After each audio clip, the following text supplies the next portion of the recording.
Okay, so I'll try and keep this short. We're going to learn how to add some text and make it glow or make it seem like it's a neon light. Okay, so first thing we need to do is darken our scene because it needs to be nighttime. So I've got my video in here, and normally something that we've done already is we search for an effect and we drag it onto our scene and we can play with it here, yeah. However, I don't want you to do it like that now, so I'm just going to delete that. What I want you to do is go to Layer, New, Adjustment Layer. And I want you to add a new adjustment layer. We've covered this in previous tutorials. Reason being, we can add any of our effects here and we're not damaging this video or changing it permanently. It will stay there in case we need it or in case we need to make any other changes. So let's get the hue and saturation onto there, and I'm going to take the colors down a little bit, maybe a little bit more than halfway. I'll take the lightness down a little bit. Something else I want to add to it is exposure. Now this is another setting that we can change, and I'm going to change this exposure here. I'm just going to lower it because we don't want it to be so bright. Maybe to around 2 in this case. And finally, curves. Now some of you have seen this before and worked with it before. Maybe it's still confusing you. This side here is your blacks and your dark colors or shadows, and this is your highlights and white colors. So this is the lightest it can be, and this the lightest that your highlights can be, such as this area, and this is the darkest that your dark areas can be. So if I were to bring this up, you would see the dark areas go up. Doesn't look great. What I want to do is bring this part down because I want my highlights to come right down. So I'm going to bring it right down here. I'm going to lower this part down, but I'm going to bring this part up a little bit. Now this line here is pretty useful for bringing out the details in your shadows because I want it to be darker, but I don't want to lose all of the details. So if I just bring that up a little bit, and you can do it until you're happy. Something like that will do. Okay, so the only thing we're lacking now is kind of a bluish tint. I'm going to create another adjustment layer. So new adjustment layer at the top. The reason I'm doing this is because I'm going to go back to hue and saturation, and I'll add it to this new layer. And I'm going to colorize it, but I don't want it to be colorized 100%. And I know I can change the opacity of this layer so that it's not full on. So I'm going to colorize it, and I want it to be a kind of blue. Around 140 is good for nighttime. That's fine. And yeah, I can higher the saturation up a little bit as well. That looks alright. Now, if I press T while I'm on this layer, that's the shortcut to the opacity tool there. And I can lower that down so I can still see a bit of my original colours, but it still gives me that blue tint as well that I want. And now it's kind of looking like nighttime. Play around with it because you may need to bring your blue saturation up a little bit to make it until you get a nice darkish night. Okay, perfect. So now let's move on to creating our neon text. And to do that, we need to put it in a new composition. So if I go to File, if I go to Composition here at the top, and New Composition, this will open up our box here. If these are over 1,000 each, that should be big enough. I'm not really fussed on the size. I'm just using this 1080 here. Background is black, and press OK. Now this opens, I forgot to name it. You should name it because it helps. And we will call this neon. So we've got that there, and this is our original footage here. Now what we can do with this composition, we can add something. It can be a video or an image, and it can progress over this timeline, and then we can add that into here so that it changes according to this timeline as well. And I'll show you how that works. We don't need a background because we want it to be transparent, so I'm just going to go to T for text up here. I'm going to drag a box and I'm going to write HIS. I'll stick that in the middle. Make sure that you have space around here because we need space for it to glow, otherwise it'll just get cut off. Okay, you can change your text style here, and the color that I want you to choose is up in the top right corner, any of them, and then look for leave it at the top right corner and go for whatever you find is best. I'm going to go for this blue, and if I just highlight this part, I can make this maybe a purple neon, yeah, something like that. Okay, that will do. Great. So what we need to do now is, if we can duplicate this layer, that's Command and D, we'll do that for you. And this bottom layer is going to be our neon sign while it's turned off, so it'll be kind of grey. This top layer will be while it's turned on, so I'm going to hide that for now by clicking on this so I can see what's going on.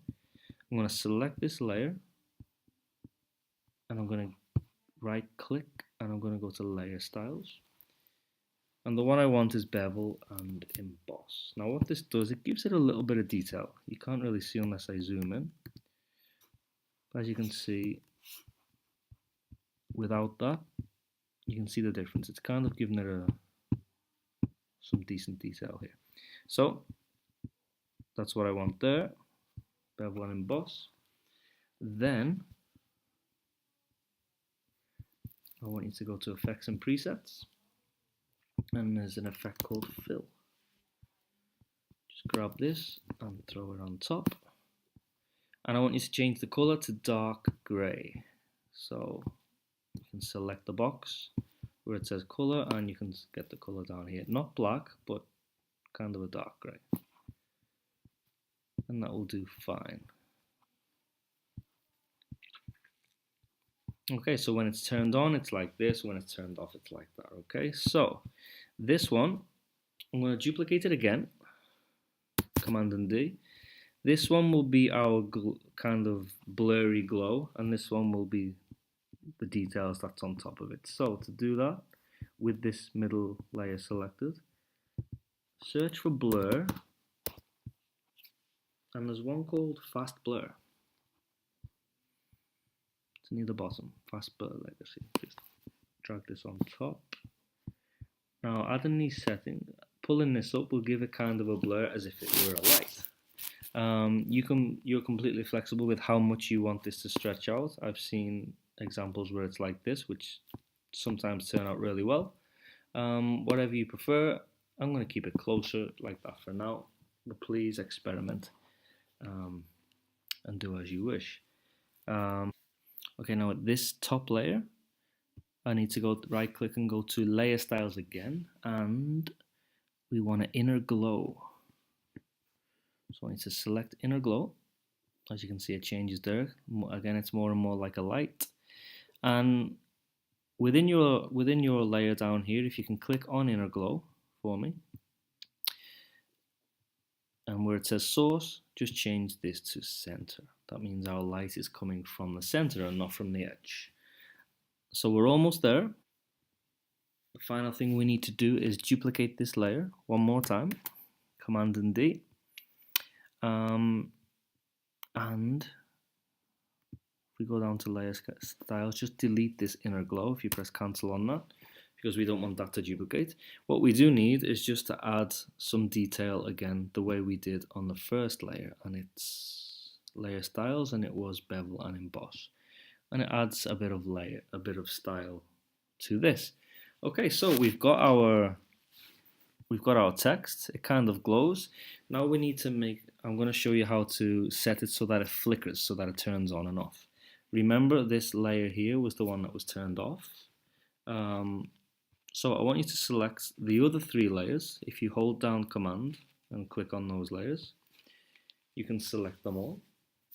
And we can drag them maybe a second or 2 into the timeline so that it will start turned off. Make sure they stay selected. Let's drag this over here, and I'm going to zoom right into my timeline with this so we can see the milliseconds here. Okay, now if we press T, again, that's the shortcut to opacity. This opens opacity on all of these layers, so by changing one I can change them all. But before I do that, make sure that you click on this little stopwatch here. So these should be blue. Okay, so the reason I do that is this will be 100% right now, but if I change it at any part of the timeline, it will change at that time. So if I change this to 0 here and then move it along another millisecond and change it back to 100, as you can see, it kind of records it and will stay at 100 there, it was 0 there, it was 100 there. And this is how we're going to obtain our flicker effect. So if we can play around with the values, I'm just putting some random values in here, but I'm making sure that it's changed every second so that it's sometimes on and sometimes off. The more inconsistent, the better, because we don't want it to look like a perfect flicker. We want it to kind of jump in and out. And you'll probably need to do this around 20 times.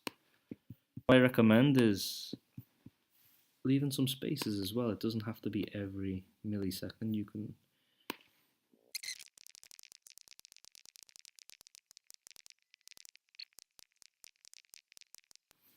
Okay, so I've played around with that. I'm going to zoom back out, and I've got a few flickers going on here. So let's see how it looks. It's completely random, but it should come on and off as we wanted. Yeah, great. That's kind of what we want. And there's some gaps between there so that it's not completely perfect. Yeah, great. So now if you go back to your original video, which is this composition here, when you go to project, any new composition that you create, like the way we've just done, will save in here, and you will see that I have neon already saved here. And the process of adding this to your building, for example, is the same. We track the camera, we add a solid, and we can stick that in there as if it were an image. We already know how to do that. I'm not going to show you how to do that. I'm going to breeze through it really quickly just so you can see how it looks.